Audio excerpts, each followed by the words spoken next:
பிஸ்மில்லாஹிர்ரஹ்மானிர்ரஹீம். பிறர் நலம் பேணல்.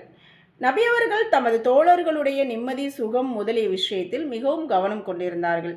அதேபோல் நபி அவர்களின் இல்லத்திற்கு வெளியூரிலிருந்து யார் வந்தாலும், அவர் முஸ்லீமாக இருப்பினும் சரி, முஸ்லீம் அல்லாதவராக இருப்பினும் சரி, நபி அவர்கள் அவரை நிம்மதியாக தங்க வைப்பதில் அதிக கவனம் செலுத்துவார்கள்.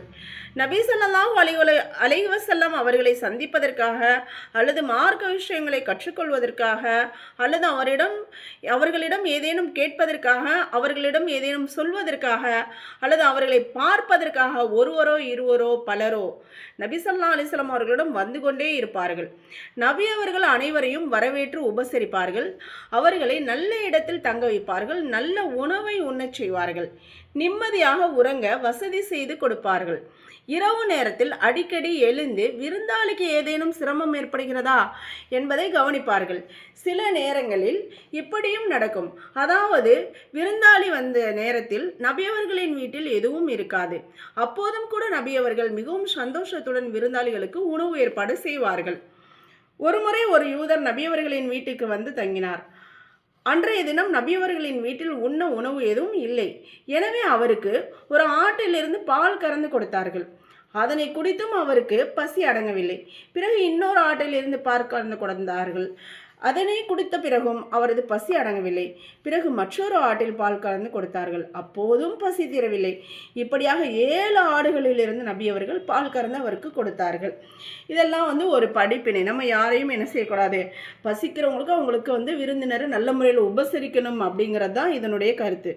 மற்றொரு முறை இன்னொரு மனிதர் நபி அவர்களின் வீட்டிற்கு வந்து தங்கினார். உணவு உண்டுவிட்டு உறங்கி கொண்டிருந்த போது இரவில் அவருக்கு வயிற்றோற்றம் ஏற்பட்டு நபியவர்கள் கொடுத்திருந்த விருப்பை அசுத்தமாக்கிவிட்டு விடிவதற்கு முன் எழுந்து ஓடிவிட்டார்.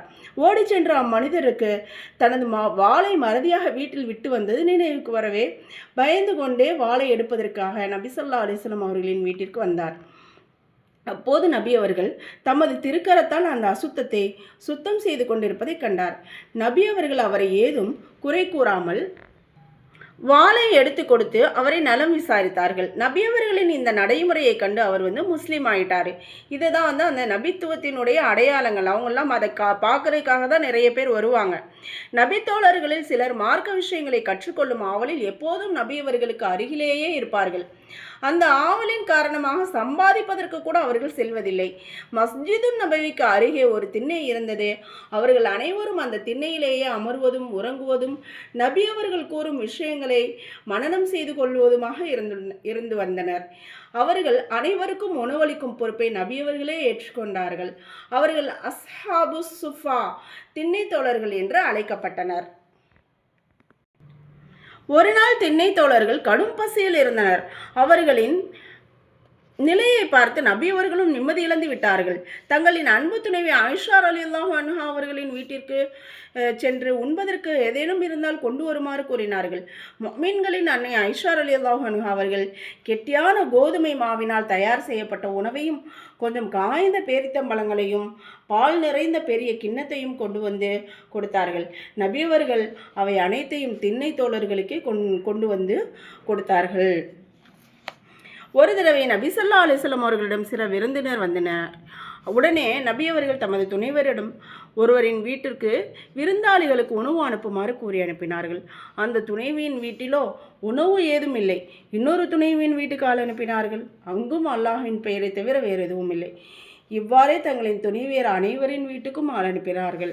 ஆனால் அவர்கள் அனைவரும் பசியோடு அல்லாஹ்வை திக்ர் செய்து கொண்டிருந்தார்கள். சுப்ஹானல்லாஹ். எவரின் வீட்டிலும் உணவு என்ன, தானியம் கூட இல்லை.